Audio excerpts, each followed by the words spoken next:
আচ্ছা এবার শোনাই যেটা ভালো করে একদম বলে দিচ্ছি। তাহলে ভারতের যে ভূপ্রকৃতিগত ভাবে ভারতের যে বিভাগ, সেইগুলো নিয়ে প্রধানত যদি আমরা আলোচনা করতে চাই, তাহলে আমরা দেখবো ভারতকে ভূপ্রকৃতিগত ভাবে কটা ভাগে ভাগ করতে পারছি, 5টা ভাগে আমরা ভাগ করতে পারছি। ঠিক আছে, সেই 5টা ভাগ কি কি, সেটা হচ্ছে প্রথমে এই দেখো, এই যে কালারটা দেওয়া রয়েছে, এই কালারের ভাগটা, ওটা হচ্ছে উত্তরের পার্বত্য অঞ্চল। অনেকে ওটাকে শুধু হিমালয় বলে থাকে, কিন্তু শুধুমাত্র হিমালয় পর্বত কিন্তু ওখানে নেই। হিমালয় পর্বতের সমান্তরালে গড়ে ওঠা অনেকগুলো পর্বত শ্রেণী ওখানে আছে। ক্লিয়ার হলো? সেগুলো সম্পর্কে আমরা এক এক করে জানবো। এটা তাহলে জেনে নাও সবাই। তাহলে এটা হচ্ছে উত্তরে পার্বত্য অঞ্চল। তারপরে একদম ওইখানকার নিচে দেখো রয়েছে যেটা, উত্তরের নদী গঠিত সমভূমি অঞ্চল। কি আছে? উত্তরের নদী গঠিত সমভূমি অঞ্চল আছে। তারপরে এই মাঝখান পোর্শনটা দেখো, অনেকটা বড় অংশ জুড়ে একটা রয়েছে না, ওটাকে আমরা কি হলো, উপদ্বীপীয় মালভূমি অঞ্চল। ক্লিয়ার হলো? উপদ্বীপীয় মালভূমি অঞ্চল। তারপর যেটা রয়েছে আমার এই দুদিকে দেখো রয়েছে এই যে শ্যাতলা কালার টাইপের, ওটা হচ্ছে উপকূলের সমভূমি অঞ্চল। ক্লিয়ার হলো? আচ্ছা, তাছাড়াও ভারতের এই স্থলভাগ ছাড়াও জলভাগে দেখতে পাচ্ছি আমরা কতগুলো প্রায় লাল রঙের, ওগুলোকে বলা হচ্ছে দ্বীপ অঞ্চল। ঠিক আছে, সেই যখন ভারতের চতুর্সীমা পড়িয়েছিলাম তখন বলেছিলাম ভারত স্থলভাগ ছাড়াও জলভাগে অনেকটা অংশ নিয়ে রয়েছে। তাহলে ক্লিয়ার হলো সবার?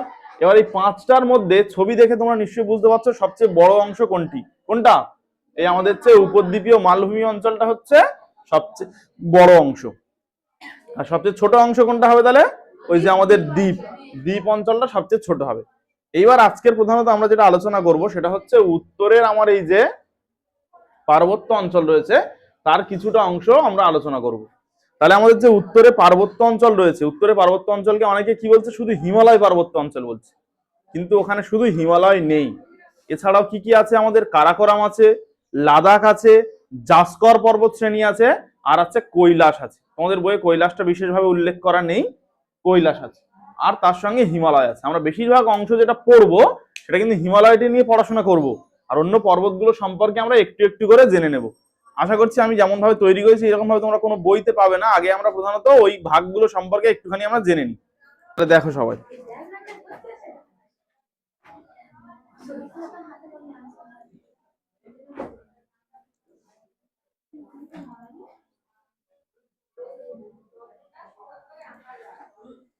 ঠিক আছে, বই আছে তো?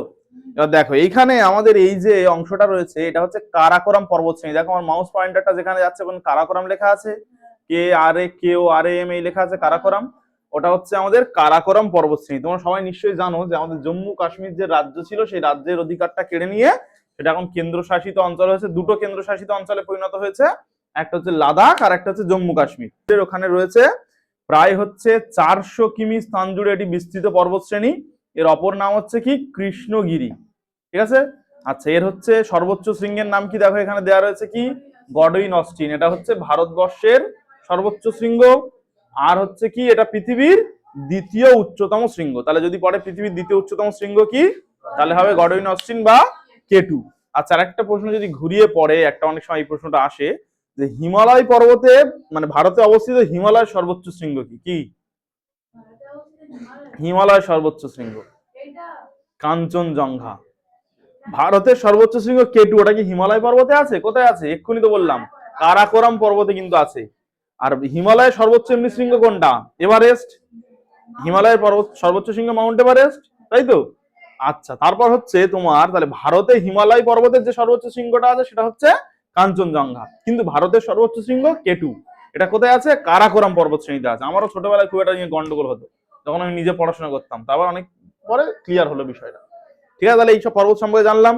তারপর কি রয়েছে অন্যান্য, এখানে কি কি শৃঙ্গ রয়েছে দেখো, হিডেন পিক আছে, গ্যাসের ব্রুম আছে, আর আছে কি, আচ্ছা ওগুলো আর জানতে হবে না। এখানে একটা বিখ্যাত হিমবাহ রয়েছে। হিমবাহ নয় মানে তোমরা প্রাকৃতিক এতে পড়েছো, প্রাকৃতিক ভূগোলে পড়েছো তো?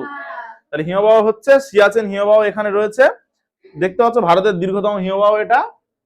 এছাড়াও অনেকগুলো হিমবাহের নাম আমরা উল্লেখ করেছি, হিসপার, বাল্টোরা, বিয়াফো, এগুলো আছে। এর পূর্ব দিকের যে অংশ সেটা হচ্ছে কি নামে পরিচিত? আকসাই চীন নামে পরিচিত। মানে অ্যাকচুয়ালি চীন অধিকৃত লাদাখের ওই অংশটা কিন্তু আকসাই চীন নামে পরিচিত। এই নিয়ে চীনের সঙ্গে আমাদের অনেক ঝামেলা আছে। 1962 সালে একটা যুদ্ধ হয়েছিল আবার এই আকসাই চীনের এই অঞ্চলে। তাহলে এখনো ফের অনেক বিষয় নিয়ে সম্প্রতি 2-1 দিন আগে আমাদের লোকসভায় এটা নিয়ে ঝামেলা হলো। রাহুল গান্ধী বলতে চেয়েছিল চীন মানে ওখানে নতুন করে বিভিন্ন রকমের কাজকর্ম শুরু করছে ওই জন্য করে। তাহলে কি বললাম, আমাদের হচ্ছে এখানে যে আকসাই চীনটা রয়েছে ওটা লাদাখের যে চীন অধিকৃত অংশ, সেটা আকসাই চীন নামে পরিচিত। ঠিক আছে, তাহলে বোঝা গেল কারাকোরাম পর্বতশ্রেণী সম্পর্কে আমাদের এইটুকু জানলে হবে। এরপর আমাদের যেটা রয়েছে লাদাখ পর্বতশ্রেণী রয়েছে। দেখো সবাই লাদাখ পর্বতশ্রেণী দেখতে পাচ্ছ? আচ্ছা, লাদাখ পর্বতশ্রেণী সম্পর্কে আমরা কি কি জানবো? দেখো, কারাকোরাম পর্বতের দক্ষিণে, ছবিটা দেখো, ছবিতে লাদাখ দেখতে পাচ্ছ। সবসময় আমাদের উপরের দিকটা কি উত্তর, নিচের দিকে যত আস্তে আস্তে যাবো দক্ষিণ হবে। দেখো একদম কারাকোরামের পর্বে একদম নিচে রয়েছে আমাদের লাদাখ। দেখো লাদাখ দেখতে পাচ্ছ? সেই লাদাখের সম্পর্কে কি বলা হয়েছে? কারাকোরামের দক্ষিণে প্রায় 300 কিমি দীর্ঘ আর 6000 মিটার উঁচু পর্বত হচ্ছে লাদাখ। ঠিক আছে, পর্বতের উত্তর পূর্বে রয়েছে ভারতের সবচেয়ে উঁচু মালভূমি। ভারতের সর্বোচ্চ মালভূমি কি? লাদাখ মালভূমি। ওই মালভূমিটা ওখানে রয়েছে। এই মালভূমিতে লবণাক্ত জলের হ্রদ দেখতে পাওয়া যায়, যেমন প্যাংগং আর সোমারারি। এই প্যাংগংটা অনেক সময় পরীক্ষা আসে শর্ট প্রশ্ন হিসেবে, প্যাংগং কোথায় অবস্থিত? লাদাখে অবস্থিত। এই মালভূমিতে আছে এখানকার খরদুংলা গিরিপথে পৃথিবীর উচ্চতম সেতু তৈরি হয়েছে। তা যদি পরে পৃথিবীর উচ্চতম সেতু কোথায় অবস্থিত বলবো কোথায়? খরদুংলাতে বা খারদুংলাতে, যা সিন্ধু উপত্যকার সঙ্গে নুব্রা উপত্যকাকে যুক্ত করেছে। এই সম্পর্কে আমরা কি জানলাম? লাদাখ সম্পর্কে আমরা জানলাম। তারপরে দেখো জাস্কর পর্বত রয়েছে। জাস্কর পর্বতটা চিহ্নিত করা হয়েছে এখানে, ভালো করে দেখো সবাই। জাস্কর পর্বত দেখা যাচ্ছে তো? দেখো লাদাখের দক্ষিণে রয়েছে জাস্কর পর্বত। এই যে মাউস পয়েন্টারটা যেখানে যাচ্ছে ওটা হচ্ছে জাস্কর রেঞ্জ বা জাস্কর পর্বত। ঠিক আছে। আচ্ছা, এই সম্পর্কে কি বলা আছে? হিমাদ্রি হিমালয় সম্প্রসারিত অংশ। তোমরা ওটা এখন জানতে হবে না হিমাদ্রি হিমালয়টা কি, এর পরের স্টেপে আমি ওটা বলে দিচ্ছি কি আছে। আচ্ছা, এরপরে আমাদের একটা ছোট মতো রয়েছে যেটা আমাদের বইয়ে নেই, অথচ আমরা ছোট করে জেনে নেব, সেটা হচ্ছে কৈলাস পর্বত। এটা অ্যাকচুয়ালি ভারতে অবস্থিত নয় বলে আমরা অতটা জানিনি। এইটা বলা হয়ে থাকে হিন্দু ধর্মমতে শিব ঠাকুর এখানে থাকে, কৈলাস পর্বতে থাকে। যাই হোক, সেটা নিয়ে আমরা যাচ্ছি না। কি বলছে? পশ্চিম তিব্বতে অবস্থিত লাদাখের সম্প্রসারিত অংশ। এর গড় উচ্চতা হচ্ছে কত? 5500 থেকে 6000 মিটার। প্রস্থ হচ্ছে 30 কিমি। আর এর সর্বোচ্চ শৃঙ্গ হচ্ছে মাউন্ট কৈলাস। বলা হয়ে থাকে এখনো পর্যন্ত কৈলাস পর্বতে কেউ উঠতে পারেনি, কৈলাস শৃঙ্গে। অনেকগুলো কারণ রয়েছে, পরে ওই নিয়ে আলোচনা করা যাবে। এখন আগে আসল বিষয়টা আমরা চলে যাই। তাহলে এই পর্বত শৃঙ্গ সম্পর্কে আমরা জানলাম। কি কি পর্বত শ্রেণী সম্পর্কে টোটাল আমরা জানতে পেরেছি? আমরা জানলাম কারাকোরাম সম্পর্কে। কারাকোরামটা একদম উত্তরে রয়েছে। তারপর রয়েছে লাদাখ, তারপর রয়েছে জাস্কর, আর তারপরে রয়েছে আমাদের কৈলাস। কৈলাসটা অতটা ইম্পর্টেন্ট নয় আমাদের, ঠিক আছে। আচ্ছা, এবার আমরা এই ছবিতে ফিরে যাই, আমাদের আসল ছবিটায়। এইটা নিয়ে একটুখানি দেখানো যাক। দেখো এইখানে যদি আমরা আমাদের হিমালয় পর্বতটা নিয়ে আলোচনা করব। হিমালয় পর্বত সুপ্রাচীন যুগ থেকে আমাদের ভারতবর্ষে রয়েছে, তাই না? হিমালয় পর্বতের ক্ষেত্রে আমরা যদি ভালো করে দেখি, এইখানে আমাদের রয়েছে, আচ্ছা না এই পয়েন্টারটা সরাই এখান থেকে, এইখানে আমাদের প্রধানত রয়েছে, এখানে রয়েছে নাঙ্গা পর্বত। কি পর্বত আছে? নাঙ্গা পর্বত। এই উত্তরের নাঙ্গা পর্বত থেকে শুরু করে আর হচ্ছে দক্ষিণে গিয়ে নামচা বারোয়া। এই নামচা বারোয়া, এখানে দেখো নামচা বারোয়া লেখা আছে, তোমার টেক্সট বই ওটা পাবে। এই নামচা বারোয়া পর্যন্ত হিমালয় পর্বত হচ্ছে বিস্তৃত। তাহলে কোথা থেকে বললাম? নাঙ্গা পর্বত থেকে নিয়ে শুরু করে আর নামচা বারোয়া পর্যন্ত আমাদের হিমালয় বিস্তৃত। ক্লিয়ার হলো? এর হচ্ছে মোট ক্ষেত্রমান বলা হচ্ছে প্রায় 7 লক্ষ কিমি। এর মোট ক্ষেত্রমান প্রায় 7 লক্ষ কিমি। ঠিক আছে। এই 7 লক্ষের মধ্যে ভারতবর্ষে কিন্তু রয়েছে প্রায় 5 লক্ষ কিমি মতো রয়েছে। 5 লক্ষ বর্গ কিমি আমি বলবো, যেহেতু ক্ষেত্রফল বর্গ এককে প্রকাশ করতে হয়। হ্যাঁ, আর 2 লক্ষ বাইরে নেপালে রয়েছে কিছুটা অংশ, চীনে কিছুটা অংশ চলে গেল, তাই না? ওইগুলোতে রয়েছে। দেখো ভালো করে ছবিতে দেখতে পাবে তুমি। আচ্ছা, এবার শোনো, এই হিমালয় পর্বতকে আমরা প্রধানত দুটো ভাগে ভাগ করে আলোচনা করব। একটা দৈর্ঘ্য বরাবর, একটা প্রস্থ বরাবর। দৈর্ঘ্য বরাবর আর প্রস্থ বরাবর কেমন করে ভাগ করি? দৈর্ঘ্য প্রস্থ সম্পর্কে সবার আইডিয়া আছে নিশ্চয়, এটা ছবিতে দেখানোর চেষ্টা করছি। এইটা সবসময় আমরা কি ধরি? দৈর্ঘ্য ধরি, আর এটা প্রস্থ ধরি। তাহলে এই প্রস্থ বরাবর যদি ভাগ করি, তাহলে এরকম ভাবে ভাগ হবে তো, উত্তর দক্ষিণে ভাগ হবে তো সব, নাকি? উত্তর দক্ষিণে ভাগ করলে 4টে ভাগে আমরা প্রধানত ভাগ করতে পারছি। কটা ভাগে ভাগ করতে পারছি আমরা? 4টে ভাগে। এই উত্তরের ভাগটাকে আমরা বলছি কিন্তু ট্রান্স হিমালয়। কি বলছি? ট্রান্স হিমালয় বা টেথিস হিমালয়। বোঝা গেল? ট্রান্স হিমালয় বা টেথিস হিমালয়, পরে বলবো কোনটা কেন কি বলা হচ্ছে। তারপরের যে ভাগটা রয়েছে, এই এখান থেকে আসছে এই বড় করে পুরো একদম নামচা বারোয়া পর্যন্ত, মানে এখানে যে নাঙ্গা পর্বত বললাম না, ওই নাঙ্গা থেকে পুরোপুরি নামচা বারোয়া পর্যন্ত হিমালয়ের যে সর্ববৃহৎ অংশটা বিস্তৃত, তাকে কিন্তু আমরা বলছি হিমাদ্রি হিমালয়। কি বলছি? হিমাদ্রি হিমালয়। ক্লিয়ার হলো সবাইয়ের? এই হিমাদ্রি হিমালয় বলা হচ্ছে। এই হিমাদ্রি হিমালয়ে কিন্তু আমাদের রয়েছে ওই আমাদের কাঞ্চনজঙ্ঘা হিমাদ্রি হিমালয় রয়েছে। একটা পার্ট যখন আলোচনা করবো ভালো করে বলে দেবো। হিমাদ্রি হিমালয় হচ্ছে হিমালয়ের মধ্যে সবচেয়ে উঁচু অংশ। কি বললাম? হিমাদ্রি হিমালয় হচ্ছে হিমালয়ের মধ্যে সবচেয়ে উঁচু অংশ, ওই জন্য একে বলা হচ্ছে উচ্চ হিমালয়। এখানে কাঞ্চনজঙ্ঘা আছে, এখানে এভারেস্ট আছে। দেখো এভারেস্ট এই নেপালের মধ্যে আছে। এখানে এই হিমাদ্রি হিমালয়ের মধ্যে কারা আছে? এভারেস্ট আছে। তাহলে এটা হচ্ছে উঁচু বলে সবচেয়ে। এভারেস্টের আগে নাম কি ছিল বলতো? পিক 15। তারপর যখন আমাদের এডমন্ড হিলারি আর তেনজিং নোরগে এভারেস্ট মানে এভারেস্টে উঠলো, তখন থেকে নাম হয়ে গেল মাউন্ট এভারেস্ট। ঠিক আছে? আরো অনেক কিছু হিস্ট্রি রয়েছে, বাদ দাও, এখন ওসব নিয়ে আমরা আলোচনা করছি না। তাহলে কি বললাম? ওটা হচ্ছে হিমাদ্রি হিমালয় হচ্ছে বা উচ্চ হিমালয় হয়ে যাচ্ছে। হলো? আচ্ছা, তারপরে কি রয়েছে?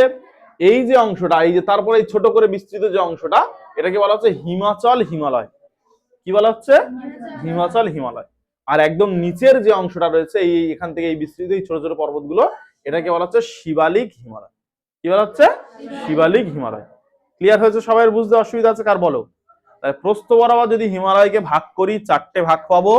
একদম উপরেরটার নাম টেথিস, তার নিচেরটার নাম হচ্ছে কি হিমাদ্রি হিমালয় বা উচ্চ হিমালয়, বা ওটাকে অনেকে বলে থাকে হচ্ছে হিমগিরি হিমালয়। আর তারপরেরটার নাম হচ্ছে কি হিমাচল হিমালয়, আর একদম শেষেরটার নাম হচ্ছে শিবালিক হিমালয়। ক্লিয়ার হলো? এবার আমরা এক একটা পার্ট সম্পর্কে ভালো করে একটুখানি বুঝে নেওয়ার চেষ্টা করব। এই প্রথমে কি আছে? আচ্ছা, শিবালিক থেকে শুরু করছি, তাহলে নিচের দিক থেকে শুরু করি, সমস্যা নেই কোনো। শিবালিক হিমালয় সম্পর্কে বলা হচ্ছে। আচ্ছা, এর আগে একটা কথা তোমাদের বলে রাখি, তোমাদের বইয়ে কিন্তু এর থেকে আছে, টেথিস হিমালয় থেকে আছে। টেথিস থেকে তাহলে আমরা শুরু করি, বাদ দাও, আসার দরকার নেই। তাহলে দেখো হিমালয় পর্বত কি করে সৃষ্টি হয়েছে কে জানে বলো তো দেখি? ভারত উপদ্বীপীয় পাত আর ইউরেশীয় পাতের যে পাত সংস্থান তত্ত্ব সম্পর্কে ছোট্ট একটা ধারণা তোমাদের দিয়ে দিই। মনে করা হচ্ছে পৃথিবীটা অনেক ছোট ছোট ক্ষুদ্র ক্ষুদ্র পাতে বিভক্ত, তাই তো? বা আমাদের পৃথিবী বলতে গেলে ভূত্বক বা শিলামণ্ডলটা ক্ষুদ্র ক্ষুদ্র ছোট ছোট পাটে বিভক্ত। এই পাট, এই ছোট ছোট ছোট ছোট খণ্ডগুলোকে এক একটা কি বলা হয়? পাত বলা হয়, তাই তো? পৃথিবীতে এরকম 7টা বড় পাত, 8টা মাঝারি পাত আর 20টা ছোট পাত রয়েছে, তাই তো? এই হচ্ছে এই 8টা বড় পাতের মধ্যে আর এই 20টা মোটামুটি সব পাতের মধ্যে 2টো পাত রয়েছে, ভারত উপদ্বীপীয় পাত আর ইউরেশীয় পাত। এই দুটো পাত হচ্ছে অভিসারী পাত সীমানা। কিসারী পাত সীমানা? অভিসারী পাত সীমানা 3 ধরনের। যখন দুটো পাত পরস্পর থেকে দূরে সরে যায় সেটা হচ্ছে অপসারী পাত সীমানা। তখন দুটো পথ পরস্পর মুখোমুখি আসে সেটা হচ্ছে অভিসারী পাত সীমানা। আর দুটো পাত যখন পাশাপাশি চলে যায় সেটাকে বলা হয় নিরপেক্ষ পাত সীমানা। ক্লিয়ার হলো? এই পাত সীমানা, অভিসারী পাত সীমানায় হিমালয় পর্বতটা অবস্থিত। হিমালয় পর্বতের উৎপত্তি সম্পর্কে যদি আমরা জানতে চাই, তখন দেখবো টেথিস নামে একটা মহীখাত ছিল, সেইখানে পাতের সম্প্রসারণ হয়েছে বলে ওখান থেকে ভাঁজকে উপরে হিমালয়টা হয়েছে। তো একদম হচ্ছে আমাদের যে প্রথমবার যে ভূ আলোড়ন হয়েছে, বলা হয়ে থাকে এখনো পর্যন্ত হিমালয়ে 3টে ভূ আলোড়ন হয়েছে, প্রথম, দ্বিতীয়, তৃতীয়। প্রথমবার ভূ আলোড়নে কিন্তু আমাদের সৃষ্টি হয়েছে টেথিস আর হিমাদ্রি হিমালয়। বোঝা গেল কি বললাম? প্রথমবার ভূ আলোড়নে কে কে তৈরি হয়েছে? টেথিস তৈরি হয়েছে আর হিমাদ্রি হিমালয় তৈরি হয়েছে। তাই বলা হয়েছে আনুমানিক 10 থেকে 12 কোটি বছর পূর্বে টেথিসের উৎপত্তি হয়েছে। ঠিক আছে? এর বিস্তার বলা হয়েছে 1000 কিমি হচ্ছে দৈর্ঘ্যে, আর প্রস্থে হচ্ছে 50 থেকে 225 কিমি পর্যন্ত রয়েছে। এর উচ্চতা 3000 থেকে 4000 মিটার পর্যন্ত। এখানে কি কি পর্বতশ্রেণী রয়েছে? জাসকর রয়েছে, লাদাখ রয়েছে আর আগিল রয়েছে। উচ্চতম পর্বত শৃঙ্গ কি রয়েছে? লিওপারগেল। আর গিরিপথ কি রয়েছে? বুন্দেলপির, খারদুংলা রয়েছে। এর মধ্যে খারদুংলা এক্ষুনি বলা হলো পৃথিবীর উচ্চতম সেতু নির্মিত হয়েছে, ওটা ভারতবর্ষে অবস্থিত। আচ্ছা, এখানে কি শিলা রয়েছে? টার্সিয়ারি গ্রানাইট, টার্সিয়ারি বানানটা ভেঙে ভেঙে লেখা হয়েছে। আর এখানকার প্রধান হ্রদ কি? প্যাংগং। প্যাংগং কোথায় রয়েছে? এক্ষুনি তো বললাম লাদাখে রয়েছে। লবণাক্ত হ্রদ তো ওইগুলো। ঠিক আছে, চলো। আর এখান থেকে আমাদের বই বরাবর আর যদি আমরা এইগুলো মোটামুটি এগুলো জানলে হবে। আচ্ছা, এইখানে যে লাদাখের মধ্যে আমাদের একটা শৃঙ্গ রয়েছে, যে শৃঙ্গটার নাম কি বলা হয়েছে? কেটু বা গডউইন অস্টিন, তাই তো? ঠিক আছে, চলো। এটা হচ্ছে পৃথিবীর দ্বিতীয় উচ্চতম শৃঙ্গ। আচ্ছা, তারপরে আমরা যেটা চলে যাব সেটা হচ্ছে হিমাদ্রি হিমালয়টা দেখে নেবো। লাদাখের পরে স্থান বললাম সেই ছবিটাতে হিমাদ্রি হিমালয়। তাহলে হিমাদ্রি হিমালয়টা আমরা একটুখানি দেখে নিই। দেখো, হিমাদ্রি হিমালয় সম্পর্কে বলা হচ্ছে কি বলা হচ্ছে? এটা সৃষ্টি হয়েছে কবে? 7 থেকে 10 কোটি বছর পূর্বে। এটা হচ্ছে প্রথমবার ভূ আলোড়নের সময় সৃষ্টি হয়েছে। এর বিস্তার হচ্ছে 2300 কিমি থেকে 25 কিমি পর্যন্ত। আচ্ছা, তারপরে মানে দৈর্ঘ্যে হচ্ছে 2300, প্রস্থ হচ্ছে 25, গড় উচ্চতা 6100 কিমি। এই হিমাদ্রি হিমালয় কি কি শৃঙ্গ আছে এইদিকে না তাকিয়ে তোমরা নিজে নিজে বলো দেখি। মেন রয়েছে মাউন্ট এভারেস্ট রয়েছে, কাঞ্চনজঙ্ঘা রয়েছে, আর গোটা কথা এক্সট্রা লিখে দিয়েছি সেটা হচ্ছে নাঙ্গা, মাকালু, নন্দা দেবী, কমেট প্রভৃতি। ঠিক আছে? গিরিপথ কি কি আছে এখানে? জজিলা আছে, বুর্জিলা আছে, সিপকি, লা আছে, নাথুলা আছে, জেলেপনা, থাগা, লা। এগুলো হচ্ছে নেপালি ভাষা, তো ওই জন্য এইরকম। সেই নেপালি ভাষায় চোমোদুংমা এগুলো ছিল না? আচ্ছা পরে ওগুলো আমি বলছি পরে আস্তে আস্তে। এখানে হিমবাহ আছে, কি কি হিমবাহ আছে? গঙ্গোত্রী আছে, যমুনেত্রী আছে, জেমু আছে, রায়ত আছে। আচ্ছা এখানে প্রধানত এই গঙ্গোত্রী হিমবাহে কোন নদী তৈরি হয়েছে? গঙ্গা নদী। গঙ্গোত্রী হিমবাহের গোমুখ গুহা থেকে গঙ্গা নদী হয়েছে তো, আর যমুনোত্রী থেকে যমুনা নদী হয়েছে। এগুলো ইম্পর্টেন্ট জিনিস কিন্তু। শিলা দেখে নিয়েছো? হ্যাঁ। আচ্ছা এবার শোনো, এখানে হচ্ছে আমরা কি বলেছিলাম, তোমার হচ্ছে মাউন্ট এভারেস্ট রয়েছে তো, মাউন্ট এভারেস্টের পূর্ব নাম কি বলেছিলাম বলো? হ্যাঁ, পিক 15।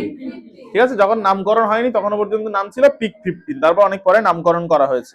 আর এখানকার মধ্যে হিমালয়ের হচ্ছে আমাদের ভারতে অবস্থিত সর্বোচ্চ শৃঙ্গ এখানে রয়েছে, তার নাম কাঞ্চনজঙ্ঘা, যেটা হচ্ছে পৃথিবীর তৃতীয় উচ্চতম শৃঙ্গ। তাহলে পৃথিবীর প্রথম উচ্চতম শৃঙ্গ মাউন্ট এভারেস্ট কোথায় অবস্থিত? নেপালে। আর ভারতে দুটো শৃঙ্গ রয়েছে, একটা হচ্ছে কেটু, কেটুটা কোথায় আছে? কারাকোরাম পর্বতে। আর কাঞ্চনজঙ্ঘা রয়েছে হিমালয়। হিমাচল হিমালয়টা আমরা একটুখানি দেখি। দেখো হিমাচল হিমালয় সম্পর্কে আমরা যেটা জানবো সেটা হচ্ছে, এটা প্রধানত দ্বিতীয়বার যখন ভূ-আলোড়ন হলো, কোন নম্বরে? দ্বিতীয়বার যখন ভূ-আলোড়ন হলো তখন হিমাচল হিমালয়ের উৎপত্তি হলো। এটা আনুমানিক 2.5 কোটি, 2.5 কোটি থেকে 3 কোটি বছর পূর্বে এটা হয়েছে। আচ্ছা এখানে এর বিস্তার হচ্ছে কি, দৈর্ঘ্যে 2500 কিমি আর প্রস্থে 50 থেকে 80 কিলোমিটার পর্যন্ত রয়েছে। সমুদ্রতল থেকে উচ্চতা কত? 3500 থেকে 4000 মিটার। তাহলে সবচেয়ে উঁচু কোন অংশটা প্রস্থ বরাবর? একটু আগে বলেছি, বলো। প্রস্থ বরাবর সবচেয়ে উঁচু কোন অংশটা? 4টে অংশ, একটা টেথিস, একটা হিমাদ্রি, একটা হিমাচল, একটা শিবালিক। না বলো, হিমাদ্রি এর আগেরটা। ওর উচ্চতা কত ছিল? গড়ে 6100। আর এদের সবার দেখো 4500, প্রথমটার 1000, তারপর একটা লাস্টে দেখবো। আচ্ছা এইখানে কি রয়েছে? ঢালের প্রকৃতি, দক্ষিণ ঢাল খাড়া এবং উত্তর ঢাল হচ্ছে মৃদু। এখানে তাল বলে একটা কনসেপ্ট রয়েছে। দেখো হিমাচল হিমালয়ের উত্তরের ঢালে অবস্থিত হিমবাহ সৃষ্ট হ্রদগুলোকে তাল বলা হয়। বিখ্যাত হ্রদ এরকম একটা তালের নাম হচ্ছে নৈনিতাল। নৈনিতাল এত সুন্দর একটা দেখতে একটা জায়গা, মানে যারা বেড়াতে যায় হিমালয়ে তারা নৈনিতালে অবশ্যই যাবে। চারদিক থেকে পাহাড় ঘেরা, মাঝখানে হ্রদ। হ্রদ মানে কি? যেখানকার বড় জলাশয় কিন্তু জলটা স্থির, কোনো ঢেউ নেই তো হ্রদে। মারাত্মক দেখতে নৈনিতালটা। নৈনিতালে সবাই বেড়াতে যায়। হ্যাঁ, অনেকগুলো গান আছে হিন্দিতে নৈনিতালকে নিয়ে। আর হচ্ছে বরফ গলা জলে পুষ্ট তাল, মারাত্মক দেখতে। ভীমতাল, সাততাল, পুনাতাল এগুলো হচ্ছে বিখ্যাত তাল। তাহলে কি হলো? হিমাচল হিমালয়ের উত্তর ঢালে অবস্থিত হিমবাহ পুষ্ট হ্রদগুলিকে কি বলা হয়? হচ্ছে আমার তাল। আর হিমালয়ের মধ্যে সবচেয়ে সুন্দর জায়গা হচ্ছে কিন্তু হিমাচল হিমালয়। এগুলো বইয়ে লেখা থাকবে না, আমাদের জানতে হবে। হিমাচল হিমালয়টা হচ্ছে সবচেয়ে সুন্দর জায়গা। এখানে কাশ্মীরও অবস্থিত হিমাচল হিমালয়। কাশ্মীর রয়েছে, কুলু কাংড়া রয়েছে, সব রয়েছে এগুলো। আচ্ছা পর্বত কি কি রয়েছে? পীর পাঞ্জাল রয়েছে, ধওলাধর রয়েছে, মুসৌরি রয়েছে, আর নাকটিব্বা রয়েছে। ঠিক আছে, ক্লিয়ার হলো? আচ্ছা এইখানে কি বলা হচ্ছে? আচ্ছা এইখানে আর এক গুরুত্বপূর্ণ জিনিস রয়েছে যেটা আমি খুব ভালো করে তোমাদের বলে দিই। মনে করো আমাদের ওপরের দিকে যে রয়েছে, এই এই আমাদের যে হিমাচল হিমালয় আর হিমাদ্রি হিমালয়, এখানে অনেকগুলো নদী সৃষ্টি হয়েছে। দ্বিতীয়বার ভূ-আলোড়নে তৈরি হলো তো, তখন অনেকগুলো নদী হয়েছে। সেই নদীগুলো বয়ে বয়ে বয়ে বয়ে এসে নিচের স্তরে আরেকটা ছোট মতো পর্বত নতুন করে সৃষ্টি হচ্ছে তখন, তার নাম হচ্ছে শিবালিক হিমালয়। প্রথম নদীগুলো সৃষ্টি হয়েছে, এই নদীগুলো এসে ওই শিবালিক হিমালয়ে বাঁধা পেয়েছে। পাওয়ার পরে কি হয়েছে? ছোট ছোট হ্রদ সৃষ্টি করেছে, ছোট ছোট হ্রদ সৃষ্টি করেছে। সেই হ্রদগুলো আবার পরবর্তীকালে নুলিবাড়ি কাঁকর দ্বারা পুরোপুরি জমাট বেঁধে গেছে, মানে আর জল নেই। তারপরে সেটা কি হয়ে গেল? উপত্যকা তৈরি হয়ে গেছে। কি হয়েছে? উপত্যকা তৈরি হয়েছে। এই উপত্যকা গুলি আমাদের পূর্ব দিকে নামে পরিচিত হচ্ছে দুন। পূর্ব দিকে কি নামে পরিচিত? দুন। পূর্ব মানে কোন দিকে হবে? এই দিকে। ছবিটা আরেকবার যাবো, আমরা যাচ্ছি। পূর্ব দিকে দুন নামে পরিচিত, আর পশ্চিম দিকে ডুয়ার নামে পরিচিত। ডুয়ার বা ডুয়ার্স বা দুয়ার, যে কোনো একটা মনে রাখবে, নামে পরিচিত। এই বিখ্যাত দুন হচ্ছে, বা সবচেয়ে বড় দুনের নাম হচ্ছে দেরাদুন। কি বললাম? ভালো করে কনসেপ্টটা মাথার মধ্যে নিয়ে নেবে। তাহলে হিমাদ্রি হিমালয় আর হিমাচল হিমালয় অনেকগুলো নদী আছে। সেই নদীগুলো সৃষ্টি, তোমরা তো পড়লে গঙ্গোত্রী হিমবাহ, যমুনেত্রী হিমবাহ, অনেকগুলো এরকম আছে। ওখান থেকে অনেকগুলো কি হয়েছে? আমার নদী সৃষ্টি হয়েছে ওই হিমবাহগুলো থেকে। নদীগুলো এসে শিবালিক হিমালয়ের ওখানে হ্রদের সৃষ্টি করেছে। সেই হ্রদগুলো পরবর্তীকালে নুড়িবাড়ি কাগজ দিয়ে পুরো ভর্তি হয়ে গেছে, গিয়ে উপত্যকা সৃষ্টি হয়েছে। উপত্যকা মানে কি? দুটো পর্বতের মাঝখানের যে নিচু অংশ, সেটা তো উপত্যকা নয় পরিচিত, প্রাকৃতিক বলে আমরা পরিচিত। তাই সেই উপত্যকা গুলিকে বলা হচ্ছে, পূর্ব দিকে স্থানীয় ভাষায় বলা হচ্ছে দুন, আর পশ্চিম দিকে বলা হচ্ছে ডুয়ার্স। পূর্ব দিকের ওই যে অংশ, সেটাকে আমরা, ওর মধ্যে সবচেয়ে বিখ্যাত দুন হচ্ছে দেরাদুন। কোথাকার রাজধানী? দেরাদুন। উত্তরাখণ্ডের রাজধানীর নাম কি? তাহলে ঠিক আছে, হলো, বাদ দাও। আচ্ছা গুলিয়ে যাক, সমস্যা নেই। তাহলে এইখানে হলো তো। আচ্ছা এবার আমরা চলে যাচ্ছি আমাদের শিবালিক হিমালয়ে চলে যাচ্ছি। ভালো করে এটা একটুখানি দেখে নাও। তাহলে তৃতীয়বার ভূগোলায়নে একটা হিমালয়ের নতুন অংশ জাগ্রত হলো, যেটাকে আমরা বলছি শিবালিক হিমালয়। এটা 20 লক্ষ থেকে 2 কোটি বছর আগে প্রথমবারে টেথিস আর হিমাদ্রি, দ্বিতীয়বারে হিমাচল, আর তৃতীয়বারে শিবালিক। ক্লিয়ার হলো? প্রথমবার টেথিস, আর হচ্ছে তোমার হিমাদ্রি হিমালয়, আর তারপরে হিমাচল, আর তারপর হচ্ছে তৃতীয়বারে শিবালিক। তাহলে শোনো, আনুমানিক 20 লক্ষ থেকে 2 কোটি বছর পূর্বে সৃষ্টি হয়েছে। বিস্তার দৈর্ঘ্যে 2400, আর হচ্ছে প্রস্থে 10 থেকে 50, সমুদ্রতল থেকে 600 থেকে 1500 মিটার। এই যে হিমালয়টা, এটাকে নবীনতম হিমালয় বলা হয়। মানে এটা তৃতীয়বারে, সবচেয়ে শেষবারে হয়েছে নবীনতম হিমালয়। ঢালের প্রকৃতি দক্ষিণ ঢাল খাড়া, উত্তর ঢাল মৃদু, ওই দুন উপত্যকা বলেছে। দেখো বলেছে শিবালিকের উত্তর ঢালে অবস্থিত মৃদু ঢাল বা প্রায় সমতল উপত্যকাকে দুন বলা হয়, যেমন দেরাদুন, কোটা দুন, পাটলি দুন এগুলো রয়েছে। ঠিক আছে, বাদ দাও। শিলা কি কি রয়েছে? বেলে পাথর, কাদা পাথর, কংগ্লোমারেট, চুনা পাথর। এর বিভিন্ন নাম হচ্ছে কাশ্মীরের জম্মু পাহাড়, উত্তরাখণ্ডের ধ্যাং, অরুণাচল প্রদেশের ডাফলা। অন্যান্য বৈশিষ্ট্য হচ্ছে কি, শিবালিকের উত্তরে সমভূমি থেকে এইচএফএফ আর হিমালয় থেকে এমবিটি দ্বারা বিচ্ছিন্ন। আচ্ছা এগুলো আমাদের এখন কোনো ইম্পর্টেন্ট বিষয় নয়। তাহলে শিবালিক হিমালয় সম্পর্কে আমরা এই জানলাম। ক্লিয়ার হলো সবার? এবার একবার একবার ছবি দেখে আমরা বিষয়টা আরেকবার ভালো করে মাথার মধ্যে নিয়ে নেব। এই ছবিটা আমরা দেখে নিই একবার। দেখো তাহলে একদম এই যে ওপরের অংশ, সেটাকে আমরা কি বলছি? টেথিস হিমালয় বলছি। দেখো টেথিস হিমালয় এখান থেকে এইটুকু শুধু আমাদের মধ্যে আছে, তারপর বেরিয়ে চীনে চলে গেছে। আকসাই চীনের অংশ, তাই না? ভালো করে দেখো, এই যে পর্বত শৃঙ্গগুলো আসে হেলে হেলে হেলে হেলে আসছে, এগুলো হচ্ছে চীনে চলে যাচ্ছে। তারপরে যেটা রয়েছে সেটা কি? আমাদের হিমাদ্রি হিমালয়। দেখো এখানে এই নাঙ্গা পর্বত এই কোণে, দেখো এবার দেখো এইখানেই রয়েছে, এই আসছে এখান থেকে, এই কোণটায় নাঙ্গা পর্বত বলছিলাম। এখান থেকে এই বিস্তৃতি লাভ করে করে করে করে এখানে নামচা বারোয়া পর্যন্ত পুরো এসেছে। এইটা হচ্ছে আমাদের হিমাদ্রি হিমালয় বা সবচেয়ে বড় অংশ, আবার ফের সবচেয়ে উঁচু অংশ হিমালয়ের। সবচেয়ে উঁচু উঁচু অংশগুলো রয়েছে। মাউন্ট এভারেস্টও আছে, কাঞ্চনজঙ্ঘাও আছে। মাউন্ট এভারেস্ট নেপালে অবস্থিত, কাঞ্চনজঙ্ঘা আমাদের ভারতে অবস্থিত। আচ্ছা তারপরে যেটা রয়েছে আমাদের, দেখো এখান থেকে বিস্তৃতি লাভ করেছে করে করে এলো, এটা হচ্ছে আমাদের হিমাচল হিমালয়, যেখানে আমাদের কাশ্মীরও পড়ে হিমাচল হিমালয়ের মধ্যে। ওটা সবচেয়ে সুন্দর জায়গা, তাই তো? তাহলে হলো ওখানে জাফরান চাষ হয় প্রচুর। নিচের যে অংশটা একদম রয়েছে সেটা হচ্ছে শিবালিক হিমালয়। প্রথমের এই দুটো, এরা দুজন কোনবারে হয়েছে? প্রথমবার ভূগোলায়নে এই দুটো হয়েছে। তারপরের বারে ভূগোলায়নে কে হয়েছে? হিমাচল হিমালয়। আর শেষবারে কে হয়েছে? শিবালিক হিমালয়। এই শিবালিক হিমালয়ের হচ্ছে এই যে পূর্ব দিকের অংশ, এই যে অংশগুলো, এই অংশগুলো ভালো করে দেখবে ম্যাপে, এইখানে আছে আমাদের উত্তরাখণ্ড রাজ্য, এইখানে। তাহলে পূর্ব দিকের অংশগুলোকে আসছে, বলি শোনো, এই পূর্ব দিকের অংশগুলোকে কি বলা হয়? দুন বলা হয়। আর এই পশ্চিম দিকের অংশকে কি বলা হয়? ডুয়ার্স বলা হয়। তরাই ডুয়ার্স অঞ্চল না, ওই ডুয়ার্স বলা হয়। ক্লিয়ার হলো? তাহলে এই হচ্ছে আমার টোটাল হচ্ছে প্রস্থ বরাবর হিমালয়ের ভাগ। তো স্মার্ট স্টুডেন্টসরা, এই ক্লাসটা খুব মন দিয়ে করার জন্য সবাইকে অসংখ্য ধন্যবাদ। ভিডিওটা যদি তোমার ভালো লেগে থাকে অনেক অনেক বেশি করে শেয়ার করে দাও, লাইক করো, কমেন্ট করো, আর বন্ধু বান্ধবীদের মধ্যে বেশি বেশি করে আমাদের ভিডিও এবং চ্যানেলের লিঙ্কটা পাঠাতে হবে। কারণ কি, আমরা চাইছি স্মার্ট টিউটোরিয়াল হাব পরিবারটাকে অনেক অনেক বড় করার জন্য। তুমি এই পরিবারের অত্যন্ত একটা গুরুত্বপূর্ণ সদস্য। তোমারও কিন্তু দায়িত্ব আমাদের পরিবারটাকে সবার কাছে পৌঁছে দেওয়ার জন্য। সবাই ভালো থাকবে, সুস্থ থাকবে, নিজের খেয়াল রাখবে, আর পড়াশোনা করবে। ঠিক আছে? Thank you.